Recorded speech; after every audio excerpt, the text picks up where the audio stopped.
ছু মন্তর ছু। আমাদের চলছে এখন ঝাড়বাতি আনবক্সিংয়ের পালা। কিন্তু মনটা ভেঙে গেল। আনবক্সিং করতে গিয়ে একটা বাটির পেছনটা দেখলাম ভেঙে গেছে। সেটা কি করে ম্যানেজ করা হবে সেটাই আমরা ভাবতে পারছিলাম না। তো আনবক্সিং চলছে, যেহেতু দেখতেই পারছো এটা কাচের পুরো সেটটা, তাই একটু টেনশন হচ্ছিল। অনেক কষ্ট করে মিস্ত্রি মিলে সবাই মিলে ম্যানেজ দিয়ে আমরা আজকে ঝাড়বাতিটা কিন্তু সেট করব।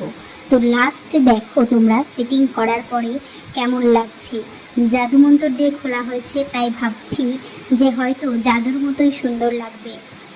আনবক্সিং করার সময় মিস্ত্রিদেরও নাজেহাল অবস্থা।